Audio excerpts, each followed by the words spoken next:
Crer somente. A pergunta que surge em muitos corações e em muitas mentes é: que significa crer? Esta é uma palavrinha traiçoeira. Seu destino, futuro e a sua eternidade dependem de você crer ou não. E você não está certo quanto ao significado da palavra crer. Se eu fosse você, eu a procuraria num dicionário. Buscaria a palavra fé, porque a Bíblia diz que sem fé é impossível agradar a Deus. Toda nossa confiança em Cristo está envolvida nesta palavra fé. Que significa ela? Significa confiar algo a outrem, ter confiança em alguém. E vou lhe pedir que creia, que confie, que entregue a cidadela de sua alma, à vontade, a Cristo. Diga: eu o seguirei, eu o servirei. Nosso Pai e nosso Deus. Pedimos que o Espírito Santo esteja falando enquanto eu estiver falando, usando a palavra de Deus que é viva e poderosa, e mais afiada que uma espada de dois gumes. Que nesta hora os ouvintes estejam cônscios de Jesus e não do pregador. Pedimos isto em seu nome. Amém.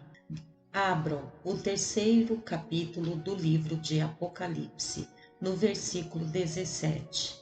Pois dizes: estou rico e abastado, e não preciso de coisa alguma, e nem sabes que tu és infeliz. Sim, miserável, pobre, cego e nu. Do nosso ponto de vista, olhamos as coisas de uma perspectiva, mas Deus nos olha de maneira completamente diferente. Nós consideramos a aparência externa, Deus considera o interior. Ele tem em conta o coração. E quando Deus contempla o coração do povo em nossa opulência e vê muitos de nós dizendo: eu sou rico, não preciso de coisa nenhuma, Deus responde e diz: você parece não se compenetrar de que espiritualmente é pobre, cego e nu.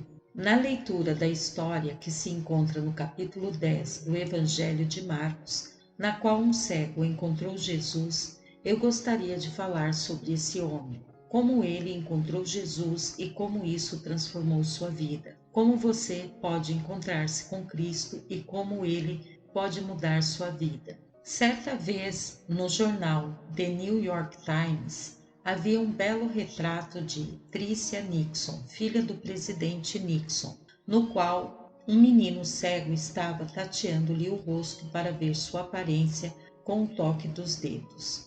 Hoje, ao entrar, vi um casal cego. É o mesmo casal que já vi em dias anteriores. Parecem ter uns 70 anos e estavam de mãos dadas, ambos cegos. Tenho um amigo na Flórida que ficou cego de repente, ainda jovem, e ele me disse: estou contente por ser cego, porque desde que fiquei cego vejo muito melhor. O que ele queria dizer é que via muito melhor as coisas reais da vida. Helen Keller disse certa vez: tenho andado com gente cujos olhos estão cheios de luz e que entretanto nada veem. Não veem nada nos bosques, nos homens ou no céu. Nada na luta, nada nos livros, nada nos esportes, nada nas ruas. A viagem da alma deles através deste mundo encantado é um ermo árido. O profeta Isaías disse certa vez: eles têm olhos para ver, todavia não veem. Eles têm ouvidos para ouvir, entretanto não ouvem. Você sabia que existe um grande e fantástico mundo espiritual que nunca vimos com nossos olhos físicos? O Dr. Engstrom, presidente da comissão executiva da RCA, convidou alguns da nossa equipe para almoçar com ele. Ele é o presidente desta cruzada e um grande cientista. Começamos a conversar sobre a possibilidade de outro mundo, neste planeta do qual não estamos cônscios. E não há dúvida de a Bíblia ensina exatamente isso. Mas o interessante é que a ciência está agora no limiar, começando a vislumbrar esse outro de instrumentos científicos. A Bíblia nos declara que há um mundo do mal e um do bem, um mundo com demônios e um mundo com anjos. Quando o profeta Eliseu estava sendo atacado e os exércitos de Senaqueribe vinham atrás dele, seu servo entrou muito agitado e perturbado e amedrontado, e disse: Eliseu, eles vêm vindo para apanhá-lo. Eliseu estava sentado bem calmo em sua cadeira de balanço e disse: Senhor, abre os seus olhos. Os olhos do criado foram abertos, e eis que ao redor das montanhas, diz-no a Bíblia, havia uma hoste de anjos com espadas desembainhadas para proteger Eliseu, e os exércitos de Senaqueribe nunca chegaram. Está vendo? Há um mundo invisível além, e há um mundo invisível de alegria e felicidade, paz, segurança e realização que você nunca encontrou, porque nunca teve essa experiência espiritual, esse encontro com Jesus Cristo. O homem da nossa história desta noite era cego. Seu nome era Bartimeu. Lembro-me de ter lido há alguns dias que um turista americano que morreu atingido por bombas no Mar Morto, pois próximo daquele mesmo local fica a pequena cidade de Jericó, à margem do Jordão. Você desce de Jerusalém e lá está Jericó com suas palmeiras. Nessa pequena cidade de Jericó vivia um homem por nome Bartimeu. Era uma fria manhã de primavera e ele havia dormido no celeiro de alguém.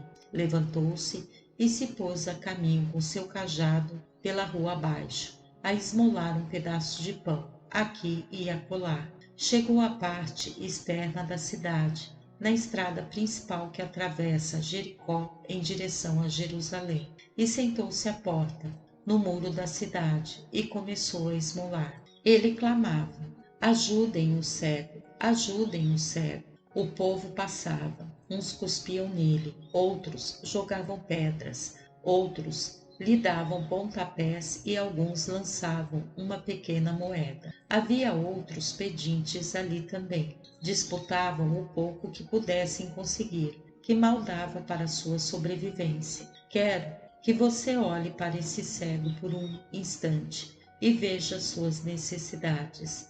A Bíblia diz que ele era cego, não podia ver os farrapos e a imundície, nem podia ver a beleza. A Bíblia ensina que tanto eu como você temos dois pares de olhos. Seus olhos físicos podem ser perfeitos, mas seus olhos espirituais podem estar cegos. Aliás, a Bíblia ensina que fomos cegados por um poder sobrenatural. As Escrituras dizem em 1 Coríntios 2,14: Ora, o homem natural, isto é, o homem comum, não aceita as coisas do Espírito de Deus, porque lhes são loucura, e não pode entendê-las porque elas se discernem espiritualmente. A Bíblia diz em 2 Coríntios 4,4, nos quais o Deus deste século cegou os entendimentos dos incrédulos, para que lhes não resplandeça a luz do Evangelho da glória de Cristo, o qual é a imagem de Deus.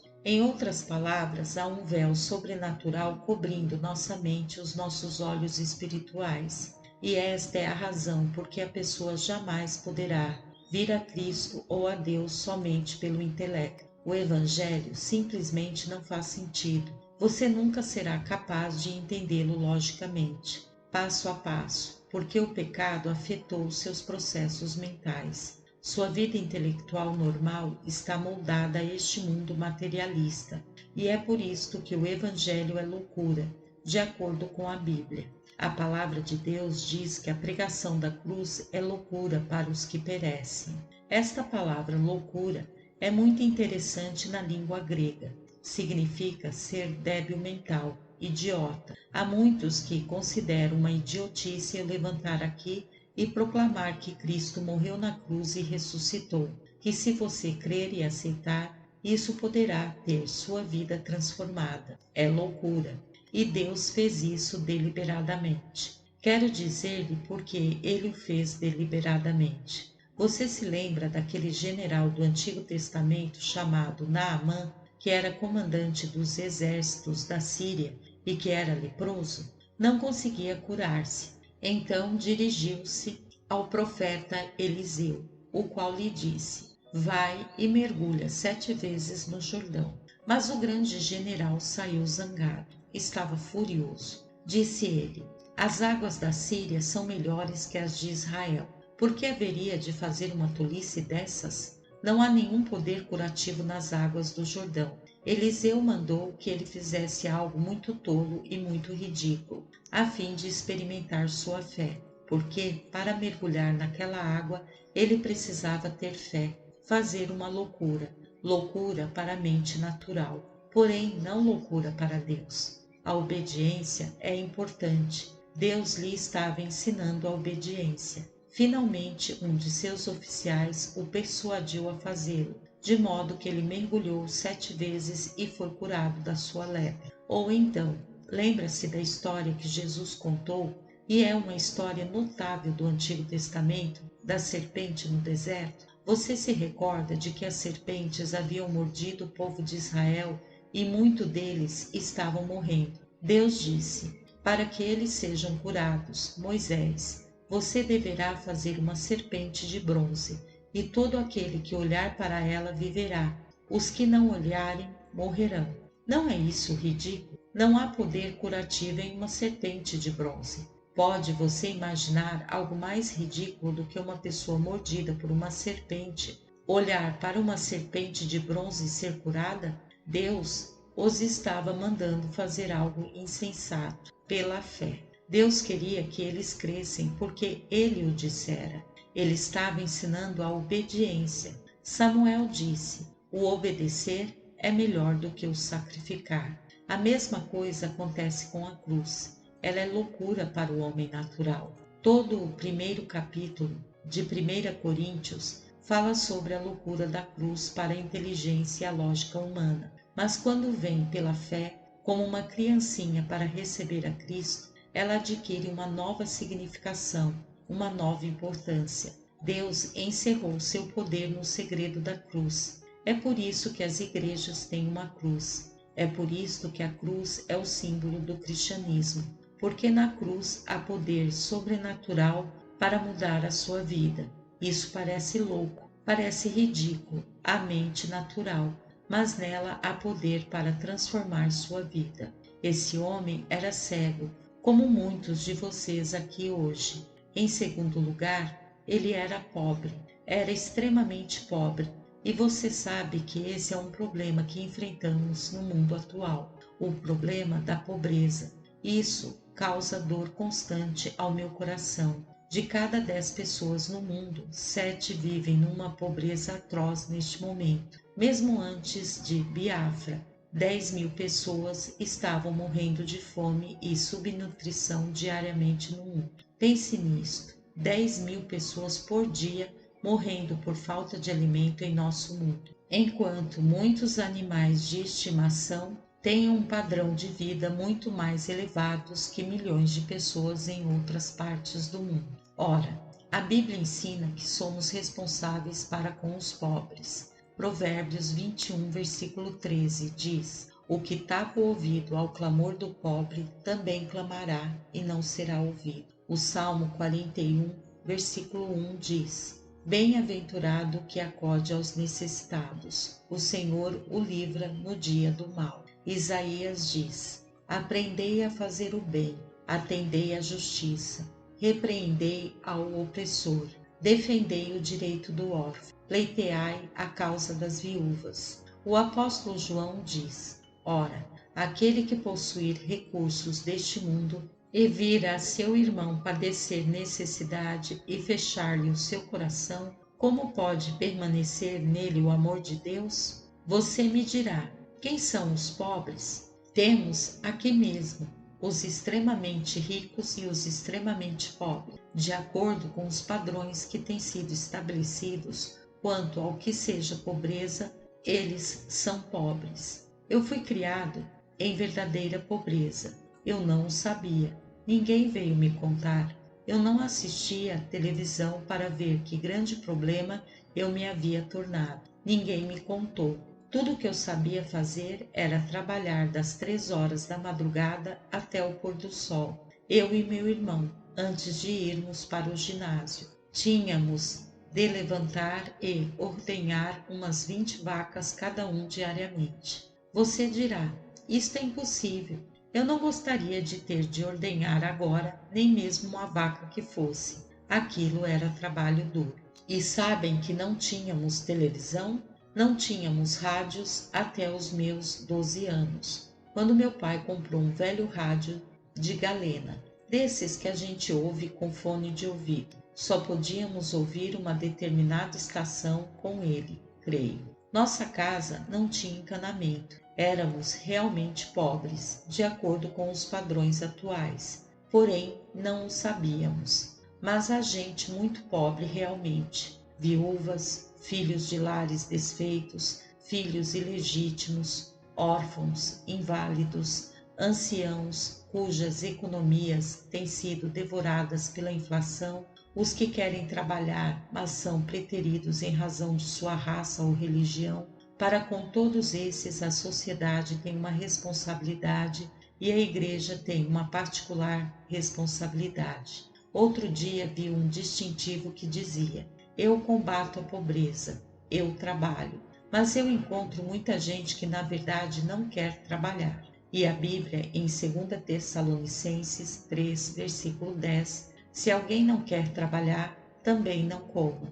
Agora, isso não é verdade quanto a milhares, centenas de milhares ou talvez milhões, mas é verdade a respeito de alguns. O fato é que hoje em dia é difícil achar pessoas dispostas ao trabalho manual. Jesus foi carpinteiro, ele trabalhou com as mãos, ele foi chamado servo, mas hoje julgamos que isso não condiz com nossa posição. Todo mundo quer ser chefe, todos querem um escritório com ar-condicionado, e eu não o censuro. Mas alguém tem de trabalhar, e é honroso trabalhar com as mãos. É honroso varrer as ruas. É honroso trabalhar na limpeza pública. Não se envergonhe disso. Se você é crente, pode andar de cabeça erguida e dizer: sim, Senhor, sou lixeiro e me orgulho disso. É honroso ser empregada doméstica. Qualquer serviço, por mais humilde que você o considere, ou por mais modesto que outros o considerem,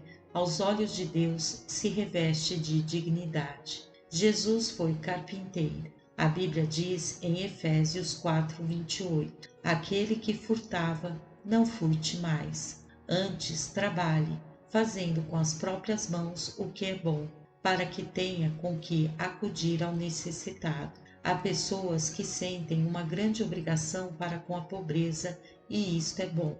Todos temos um senso de obrigação para com os pobres, ou ao menos devíamos ter, como crentes. Mas sabem, Judas se preocupou com os pobres quando Maria Madalena veio ungir os pés de Jesus e derramou precioso unguento sobre eles. Judas ficou zangado e disse a Jesus: Senhor, por que não se tomou esse dinheiro que foi desperdiçado nos teus pés e não se deu aos pobres? E a Bíblia tem um comentário curioso. Escute só.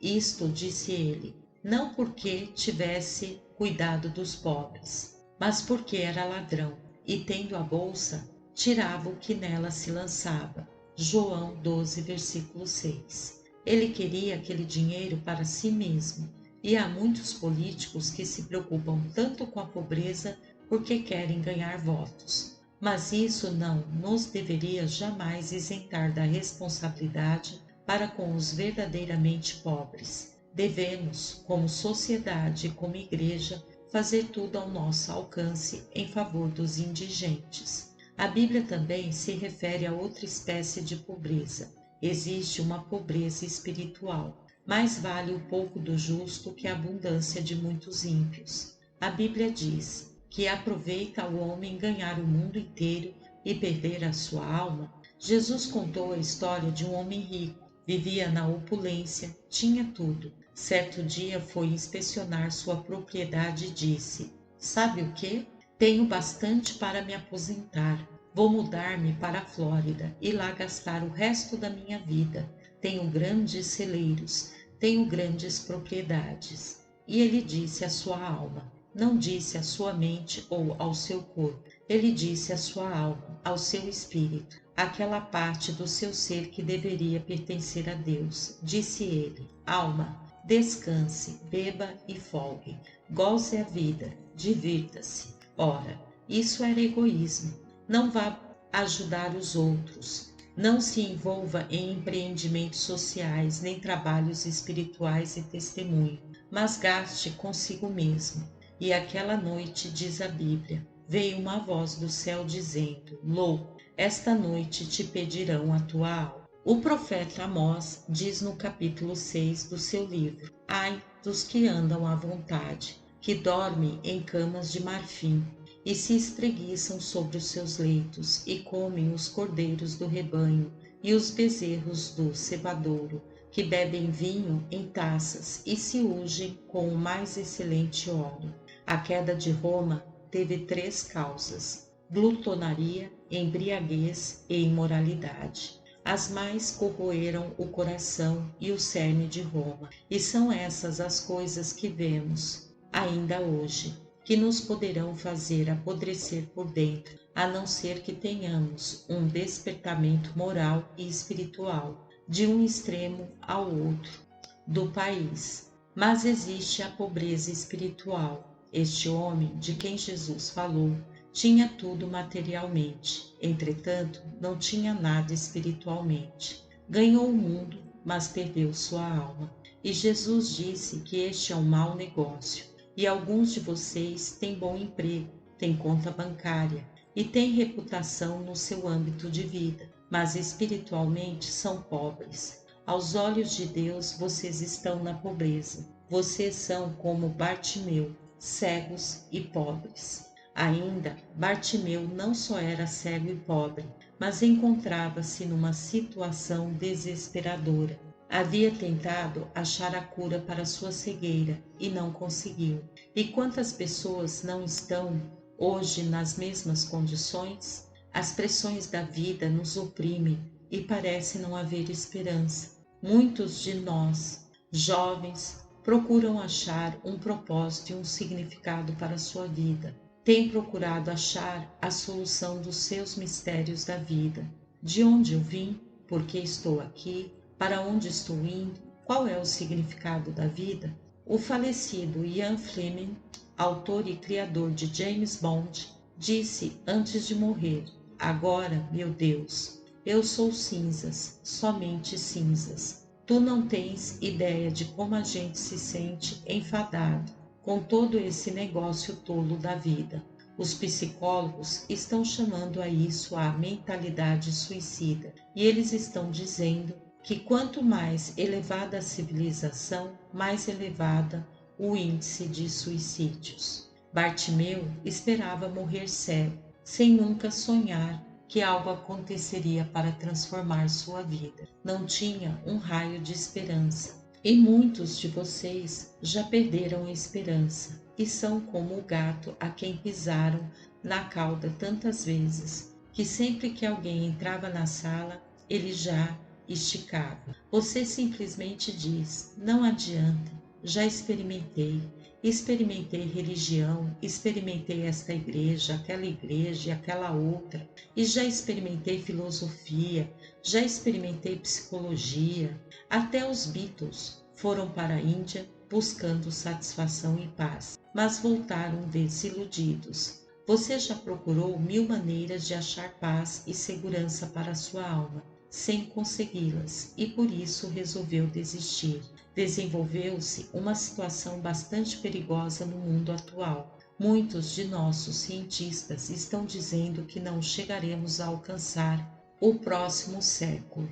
Um físico canadense disse outro dia que o homem tem o poder, se aplicado ao máximo, se provocar a desintegração do mundo e tudo que nele há em menos de 1 minuto. Vivemos à beira do aniquilamento total, no mau pressentimento de tudo que acontece pelo mundo inteiro. Estamos vivendo em um mundo controlado pelo pecado, dominado por ele. Por isso temos de nos prevenir muito bem. Estas são as palavras do profeta Joel. Proclamai isto entre as nações, apregoai guerra santa, suscitai os valentes, cheguem-se, subam todos os homens de guerra, forjai espadas das vossas relhas de arado e lanças das vossas podadeiras. Diga o fraco, eu sou forte. Jesus disse que haveria guerras e rumores de guerra até o final dos tempos. É melhor que enfrentemos a realidade de que haverá guerras. Houve 51 guerras desde o fim da Segunda Guerra Mundial. Estamos nos encaminhando para o que poderá vir a ser um conflito gigantesco, a menos que, de algum modo, haja uma intervenção de Deus na raça humana. E é exatamente isso que irá acontecer. Como Deus intervirá para nos salvar? Porque Deus irá encerrar tudo isso. E Jesus Cristo, seu Filho, voltará para estabelecer seu reino. Este é o quadro da utopia com que o mundo sonha agora e pelo qual espera. Mas isso não virá pelo esforço humano, virá pela intervenção de Deus. A verdade é que espiritualmente vivemos todos sem esperança. Muitos de vocês percebem isso. Vocês têm procurado uma saída para a sua situação. E Bartimeu estava ali, assentado aquela manhã, cego, pobre e sem esperança. Mas de repente ele ouviu uma multidão que se aproximava, meninos assobiando, gente rindo, e perguntou: quem vem vindo?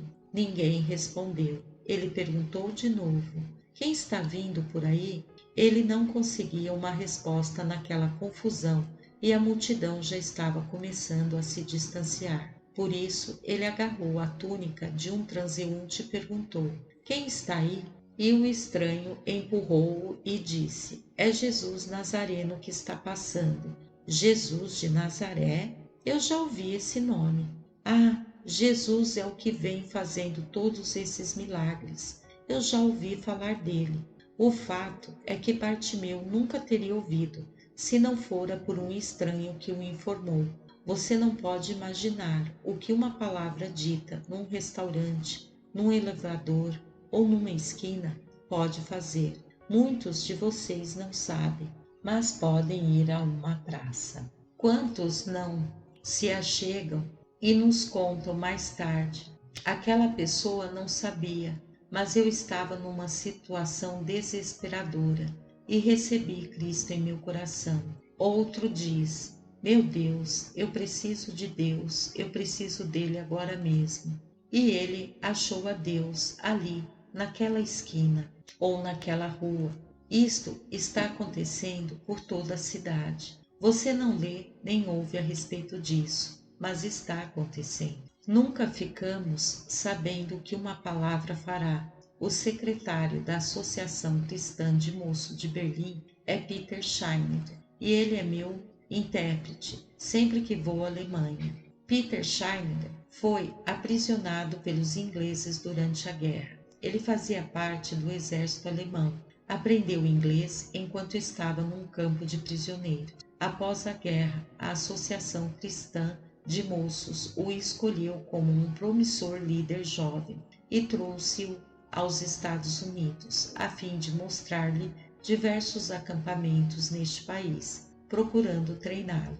Ele foi levado a Green Lake, no estado de Wisconsin. Era apenas um cristão nominal, não tinha uma fé real.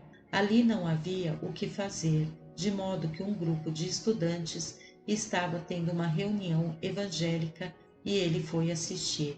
Depois da reunião, um estudante aproximou-se dele e lhe perguntou: você não é o jovem da Alemanha? E ele respondeu: sim. O outro perguntou: você conhece Cristo como seu Salvador? E Peter Schneider respondeu: o que é que você quer dizer? É lógico que eu sou cristão. Todo mundo na Alemanha é cristão. E ele discutiu e argumentou por quase 1 hora. E finalmente virou-se e foi-se embora zangado. Disse ele que não pôde dormir a noite toda. E por 3 dias e 3 noites Deus falou-lhe. E finalmente ele se ajoelhou à beira da cama e entregou sua vida a Cristo. E acrescentou: desde então, cada vez que venho aos Estados Unidos, olho por sobre o auditório para ver se posso descobrir o jovem que fielmente testemunhou a mim aquela noite, mas ainda não consegui encontrá-lo para agradecer-lhe. Ele talvez tenha saído pensando que perdeu o peixe, que fracassou em seu testemunho, mas concluiu Peter Schneider. Eu o verei no céu um dia, e então poderei agradecer-lhe o haver me levado ao conhecimento de Jesus Cristo. O fato é que quando você dá o testemunho de Cristo e eles dizem não, se você foi fiel, Deus terá plantado a semente. O médico-chefe do exército num dos países da Europa ia andando por certa rua um dia e um pedaço de papel grudou no sapato dele. Ele o apanhou e era um folheto que alguém fielmente havia distribuído. Ele o leu, converteu-se e hoje é um líder cristão. Jesus estava passando por Jericó e agora mesmo ele está passando por aqui.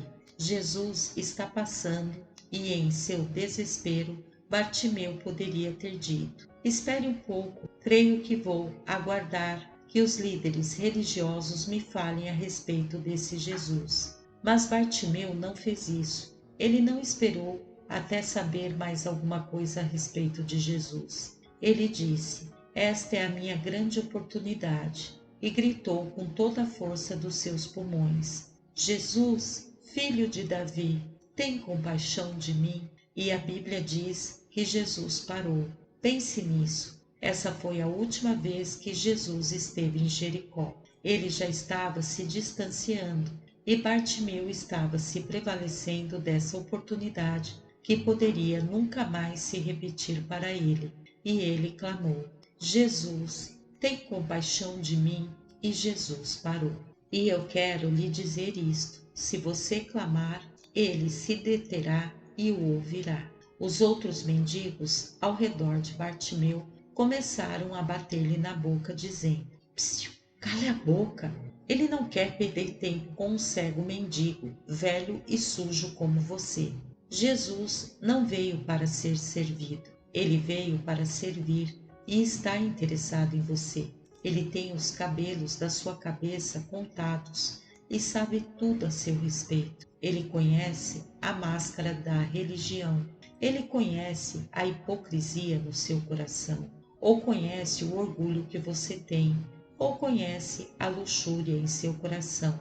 Ou talvez o vício que domina você. Ele sabe a respeito daquele entorpecente. Ele conhece todas essas coisas. Ele sabe das relações tensas em sua vida familiar. Ele conhece todos os conflitos em sua vida e por isso ele diz: eu amo você, eu quero perdoá-lo, quero ajudá-lo. Eu paro qualquer coisa que esteja fazendo para ouvi-lo, quem quer que você seja. E Jesus disse: chame-no. Os outros mendigos quase não podiam acreditar. Eles disseram: Bartimeu, ele está chamando você. E o próprio Bartimeu quase não pôde crer. Deram-lhe a capa e a bengala, mas ele jogou-as fora e foi depressa a Jesus e ajoelhou-se diante dele. E assim temos esse homem cego, inválido, incapaz e pobre, face a face com o Filho de Deus vivo. Que encontro! Aí está uma representação da raça humana. Aí está uma figura de você, face a face com Jesus. Jesus perguntou a Bartimeu: que quer você que eu faça? Como posso ajudá-lo? Evidentemente, Bartimeu era cego e Jesus sabia disso. O Dr. Stephen Wolford ofereceu-me um pensamento precioso há alguns instantes. Ele disse que a razão por que Jesus fez a pergunta é que Bartimeu se havia acostumado de tal forma com sua cegueira e pobreza e invalidez que Jesus queria saber se ele realmente desejava ser transformado. Jesus queria saber se ele estava disposto a aceitar a responsabilidade de ser um homem são. Bartimeu, você está disposto a adaptar-se a uma vida inteiramente nova? Você sabe que há muita gente que ama tanto seus pecados que não quer abandoná-los? Amam tanto sua condição que gostam de se queixar dela. Tenho encontrado pessoas doentes, gostam da sua doença, gostam de falar dela, gostam de se queixar, gostam da atenção que isso lhes oferece. Creio que era esta a pergunta que Jesus estava fazendo a Bartimeu. Que é que você quer que eu faça, Bartimeu? Você realmente quer ser transformado? E Bartimeu pronunciou uma palavra maravilhosa. Ele disse: Senhor. Naquele momento ele disse: Meu Senhor, meu verdadeiro Senhor, que eu possa ver. E Jesus afirmou: Bartimeu, seus pecados estão perdoados. Você está são, pode ir. E a Bíblia diz que imediatamente seus olhos se abriram. Note, imediatamente. Você deve apanhar o Novo Testamento uma hora dessas e estudar isto. As pessoas que se encontraram com Jesus, a maior parte delas encontraram-no por um momento ou uma hora. Nunca, porém, foram os mesmos depois disso. Um milagre acontecia imediatamente assim como aquele, num rápido instante. Naquela noite, no livro de Atos, em que o apóstolo Paulo estava na prisão e veio o terremoto e as paredes da prisão ruíram, o carcereiro ficou amedrontado e aterrorizado, de tal modo que ele caiu diante de Paulo e disse: Que devo fazer para que seja salvo? Paulo não lhe deu nenhuma resposta complicada. Não lhe deu uma lista comprida de regulamentos a seguir. Tudo o que Paulo disse foi: crê no Senhor Jesus e serás salvo, tu e tua casa. Muito simples. Tenho certeza de que nós o teríamos levado a um psiquiatra e o psiquiatra teria dito: você não está em condições emocionais de fazer uma decisão como esta. Suas emoções foram despertadas por esse terremoto. Mas Paulo não disse isso. Ele disse: crê no Senhor Jesus. E naquela noite Paulo batizou e ele ingressou para a igreja e teve sua vida transformada. Isso pode acontecer com você, começando a seguir Cristo como Bartimeu fez. Você gostaria que Cristo entrasse em sua vida e perdoasse seus pecados e lhe desse riquezas espirituais e lhe desse a certeza de que você irá para o céu ao morrer? Você pode ter esse encontro com Jesus. Mas quando você vem a Cristo, esse é só o primeiro passo, porque não é fácil segui-lo. Significa perseguição, sofrimento, negação de si mesmo e carregar a cruz. Mas isto é um desafio e é uma causa a qual entregar sua vida.